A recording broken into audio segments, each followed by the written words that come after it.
been concentrating on ethics as it kind of applies to individual actions and behaviours, or what an individual should do. We're now going to move on to think about some ethical elements of the actual system that we're in. So we're going to look at justice, but in particular a specific part of justice, the justness or the justice of distribution. So why don't we get started? So we really have three core things that we're going to try and do.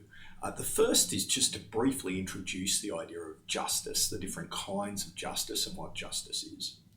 Then we're going to look at some different approaches to justice. A classic utilitarian approach, some Nozick or a libertarian view of justice, before finally turning to Rawls's theory of justice. So we'll look at those three approaches to the distribution within an economic system. And then we'll do some application in a business setting when we're actually in class. You can see here our key objectives are to describe and explain the different concepts that we mean around distributive justice. In particular, we're going to look at utilitarian, Nozick's libertarian approach, John Rawls's contractarian approach, and then we're going to apply those to business. It really is worth having a read of this particular chapter if you get a chance. It will give you a greater depth of some of the arguments that we present here briefly. Justice isn't just about how we distribute goods. There are, of course, different kinds of justice. Justice that deals with how we agree or treat people during processes, contracting, etc. So procedural justice. There's corrective justice, which often deals with elements like criminal law. How do we get something back to where it was before the act of another, theft, and even torts like injury? And the law comes into play there. But what we're going to concentrate on is actually this idea of distributive justice. How are the benefits and burdens shared or allocated across society? How do we decide who gets paid what? How do we make sure that that's just? So you can think about the problem in a very simple way with this slide that we have here. If I did have $1,000 to distribute amongst the class, what's the best way to do that? What's the most just way to do that? Should I give everyone an equal amount? Should I give more to the higher performing students, more to the students who turn up?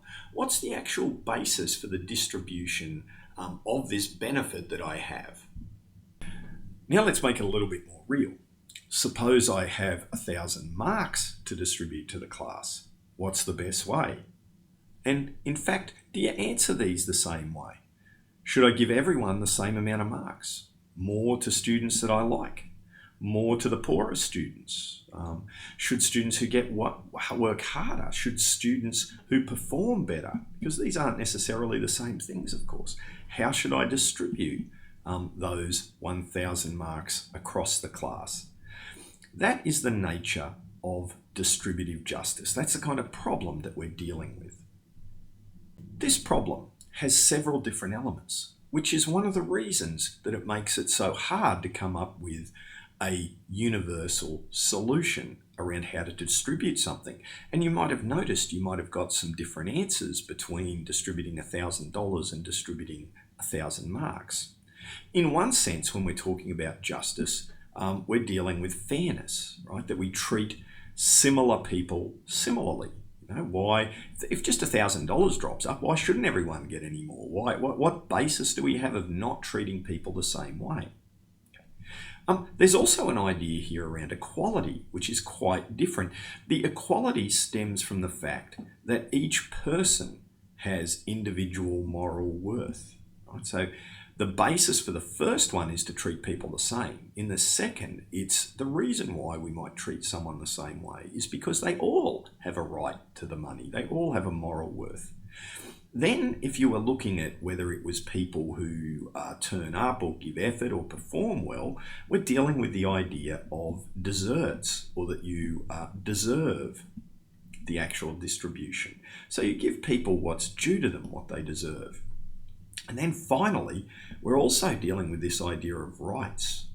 Do we have certain human rights that are inalienable or unalienable that we cannot that we all are born with these rights and that a distributive justice system should reflect them. We all have the right not to be killed, the right to life. We all have the right to liberty, to ourselves and to make our own decisions. And even, some would argue, the pursuit of happiness, as Jefferson does.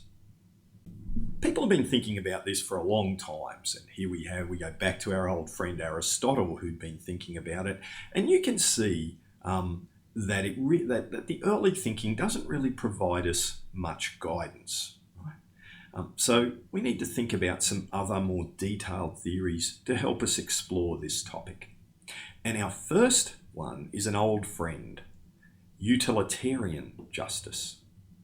In this approach, what we're dealing with is the same kind of philosophy or thinking that came about from week one.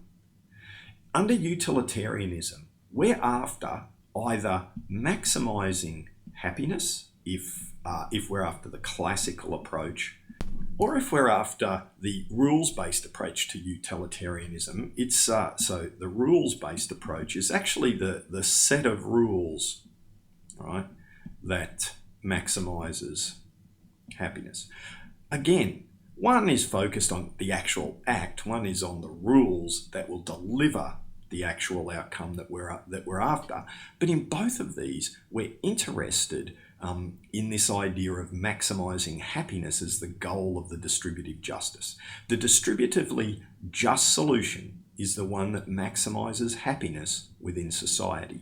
In fact, one of the early scholars in this area, John Stuart Mill, was essentially saying that when we go to distribute something, there can be different arguments and it becomes very difficult to know what's the right thing to do. So just say I've got a student. One student works really hard. The other student doesn't work that hard, but actually does really well in the assessment. Who should get the mark? Should the mark go to the student who worked hard? Should it be based on effort? Or should the mark go to the student who did well, more efficiently, more effectively? And he said that they're both two good arguments, right? The way we resolve this argument is through the measure of maximising happiness. What approach would maximise happiness for society as a whole? That's the one that we should actually look at implementing in terms of a utilitarian approach. Of course, as with our approach to utilitarianism, there's lots of criticisms that you can remember back from week one, like it's hard to measure happiness. It's also hard to predict what's actually going to happen, and different people will predict different outcomes. There's also the different versions of happiness. We can think of pure pleasure, or we can think of well-being, or we can think of preferences. So we get these different particular outcomes, as well as some distributions that might appear unfair or unjust, even if they do maximise overall happiness. Now, Mill answered many of these by saying, well, look, really, it doesn't matter which system you're going to use, you're going to have problems. At least with a utilitarian approach, we have an absolute test or an absolute measure to be able to determine what the most just approach is. What's really interesting about Mill's approach is it leads to some classic kinds of thinking around it. So utilitarianism, most people associate with the market and people being free to choose what they'd like to do. But when you think about it, it actually allows for systems that allow for welfare transfers, cooperatives, etc. And Mill himself wrote a lot about getting the workers involved in getting the benefits of the profit of a company, saying, look, that kind of system will maximise the utility for society more than other systems. So he was more on a bit about cooperatives, etc.